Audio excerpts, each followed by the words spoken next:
RTTV, tatak niya yan Musi, JBC, ayan, 21 inches. Ang problema nito, gumagana naman siya, kaya lang pag tumatagal may parang nag-i-spark sa loob, pumuputok-putok, kaya hindi nila magamit ng maayos. Kaya hininto nila, saksak muna natin, ayan, saksak, paganahin natin, on natin.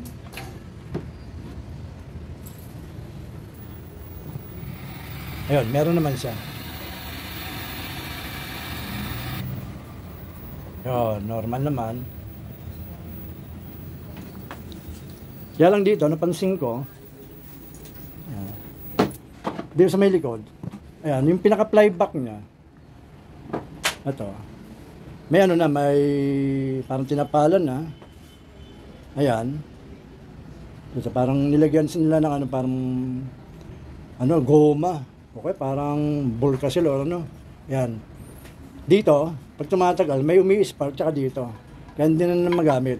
Bali, ang gagawin na lang natin dito sa taping ito, itong buong flyback na to, papalitan na natin para mawala na yung, ano, yung spark niya. Magamit na uli ng maayos. Ito ang babaklasin natin. Ito ang natin bibilin. Itong flyback na to, may ano pa yan, kahit naka-off na yan, may naiwan pang high voltage yan. Delikado yan kapag nahawakan mo. Kaya ang pagtanggal niya ng high voltage, ito, may clip ka, ito, ganito. Yung clip mo, ano mo sa may pinaka-ground dito. Ayan, ground niya, ito, ikapin pa sa ganyan. Sundutin natin dito.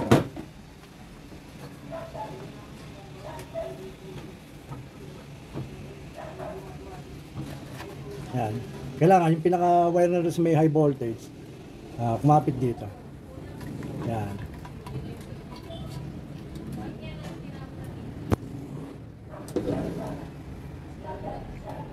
Ayan, yung pinaka-ano niya, yan yung pinaka-clamp niya, may high voltage yan. Pero kapag sinundot mo na ng screw yan na may clips na nakakapit sa may ground, tanggal na yan.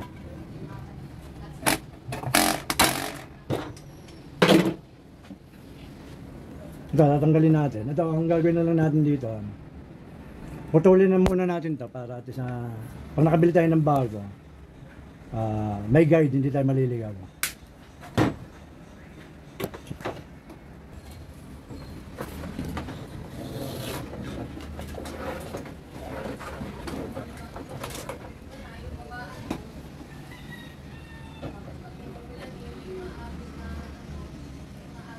Ito yung flyback nyo.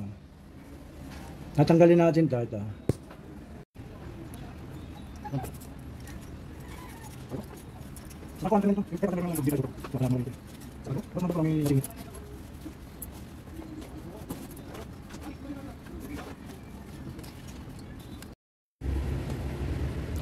Ito, may bago na tayong flyback. Nakabili na tayo. Ang model number niya, ayan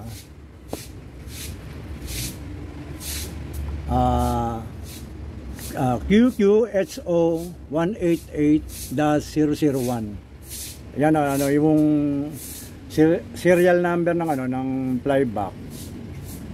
Ito yung dati niya nakalagay. Ayan. Ayan QQH 188-001. Ayan, parehas siya. Ito, kaya natin pinalitan to kasi yung spark niya rito, ano na to niremedyo na to. Pero ang nangyari, nagkaroon siya ng spark dito, kaya ayaw na gamitin ng may-ari. Pinalitan na natin ng bago para at isa magamit na nila yung TV ng maayos. Kahit matagal na nilang gamitin, wala nang spark na na maririnig doon sa sa loob ng TV. Kasi na siya, buo yung buo yung pinaka wire niya papunta sa flyback. Ito yan, bago. Ito ang isasalpak natin para at least pag nailagay na natin to, may salpak na natin sa TV, magagamit na nila. Yan, ito yung yung TV ng JBC. Ayan yung piyesa niya. Ito, ilalagay na natin to.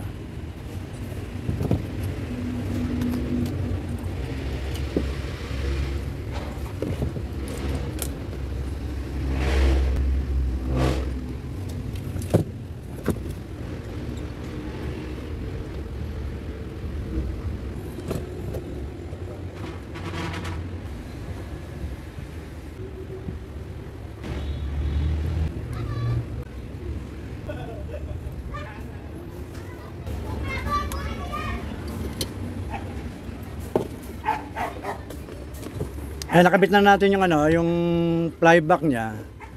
Tapos itong dalawang wire na to. Ito, yung dalawang wire na to. Dito yung nakakabit sa may CRT. Ayan. Ito yung dalawang yan.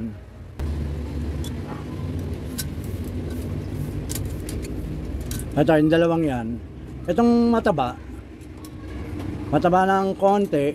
Dito siya nakakabit sa ano, sa CRT cap. Ano to? Focus. Itong matabang to, na pulang to, focus to. Tapos itong medyo hindi ano, medyo payat siya. Ito siya. Screen naman siya nakalagay, ano, nakasulat to. Yan, screen. Yan. Kaya to, hihinang na rin natin to. Lalagyan natin, tatanggalin na natin tong dating wire. Lalagyan na natin to.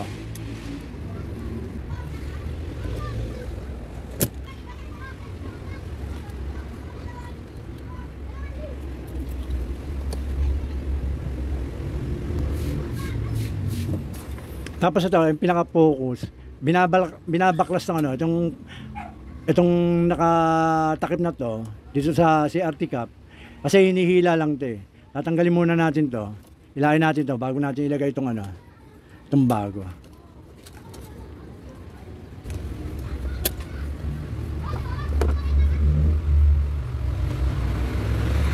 Ayan siya, oh.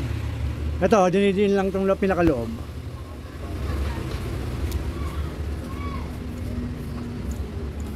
Tapos hihilain mo na to. Ayan. Ayun, yung nakakalam na ganun, pinlock na yon, pinipindot lang yon, tapos hihilain to. Ito yung ilalagay natin. Hahabaan lang muna natin siya.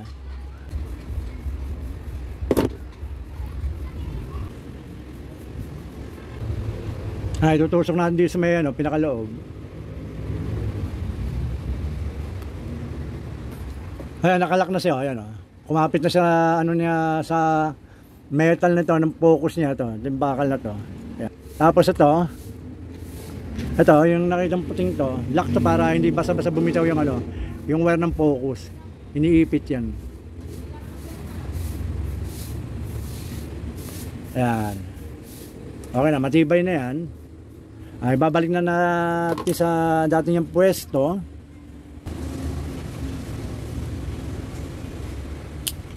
Yun. Ay, nakalak na. Nailagay na natin yung dalawang wire. Nagkabit na natin yung flyback. Ito, sa may ano to, sa may likod ng ano to, picture tube. Yan. Bali, sasalpak na lang natin to sa TV. Itong buong ano to, circuit board na to.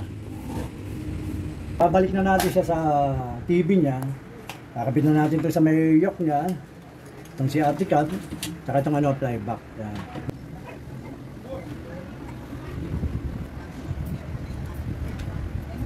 Ayan, naisalpak na natin yung sa ano, ito, yung sa degaussing coil, sa speaker, itong sa yoke, tsaka itong ano, itong sa CRT cap niya, nagkabit na natin. Ito ang gagawin natin naman dito. Ito kasi nilagyan to, insulator na to eh. Bali lilinisin na lang natin kasi hindi na basta-basta matatanggal yan. Ang naging problema niya kasi ito eh, yung luma niya, dito pumipitik na sa ground, kumakapit na rito eh. Kaya hindi na pwede ito. Bali, ang gagawin na lang natin, linisin natin yan, tapos itong mga bilog, lalagay natin dito para at least ano siya, may distansya dito sa pinaka-body ng, ano, ng CRT. Bali, itong lighter fluid na to, ito yung panlilinis natin dito sa ano, likod ng, ano, ng picture tube.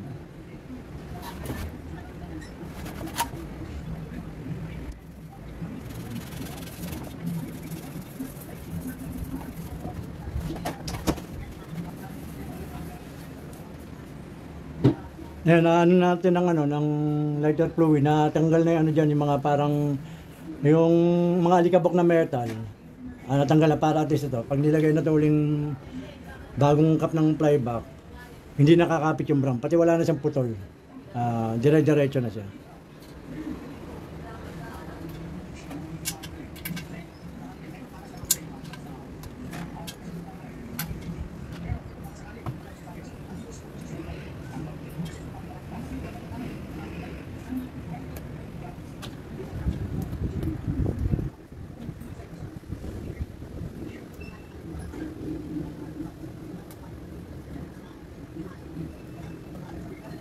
Ayan, naisalpak na natin. Oh. Nailagay na natin to. Yung flyback niya, nailagay na natin. Ayan, yung ano niya, yung itong pinaka-bilog. Ano yan, allowance yan, distansya yan para hindi nakadikit dito sa CRT yung ano, yung wire ng ano ng flyback. Kaya meron ganyan. Bali ang gagawin natin ngayon na magaganahin na natin. Sasaksak natin. Ayan. I-on ko.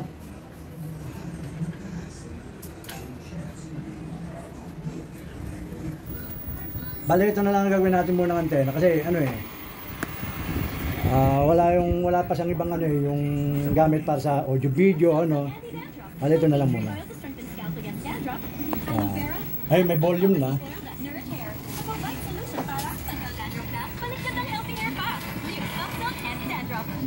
Yan, meron na istasyon ha. Bali normal na uli siya. Pwede na uli mong gamitin ito ng may-ari na hindi na puputok mismo itong ano. Itong wire ng flyback. Ito yung wire ng flyback hindi na puputok-putok yan. Kasi wala na siyang dugtong na hindi katulad itong ano, itong luma. Yan. Ano na kasi ito putol na, pinagdugtong lang. Ginawa lang ng paraan. Kaya habang nanonood sila, may pumuputok ito yun. Umihigop dito yung ground. Ito, katulad to, bago na yan. Wala siyang putol na wire dito sa may high voltage niya. Kaya mapapanoorin na nila ito na maaga. Sige po, maraming salamat sa panonood. Basta share and subscribe lang po kayo sa mga ginagawa ko para at least lahat na susubay kayo.